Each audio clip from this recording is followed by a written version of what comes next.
So, naka-sale to siya ha for 2 days. So, CC Lin B. Ayan. So, ito yon. Ito yung gusto mong ito yung gusto mong i-flex. So, alam mo ba, 3 years na sa akin to. Gano'n na siya katagal.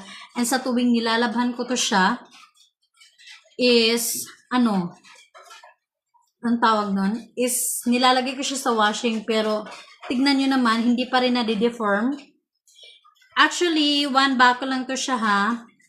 Yan, hindi siya zipper. Ilalaban ko talaga to siya kasi 3 years na sa akin to pero hindi pa rin siya nasisira. Even yung mga tahi niya dito, hindi pa rin natatanggal or wala pa rin sign na patanggal na siya. So, ganun. Yan o. Hindi halata, wala pa talaga siyang punit ni isa. Itong bag na to, wala pa siyang punit ni isa. Ganun siya katibay. So, 3 years na sa akin to, Sisi.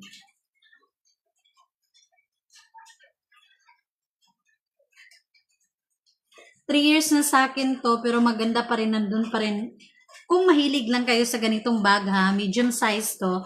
So ako guys, ito yung, para sa akin na ilalaban ko talaga tong quality ng bag na to. Kasi sobrang tagal na sa akin to, hindi pa rin siya nasisira or wala pa rin siyang punit.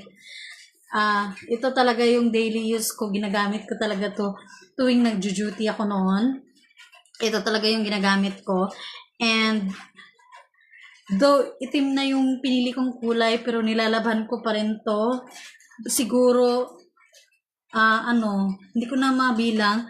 Pero sa tuwing nilalabhan ko siya, winawashing ko talaga siya. So I was expecting na baka may mga natatanggal na tahi na dito or may mga punit na siya. So far naman guys, wala talaga. Ayan. So, susunod is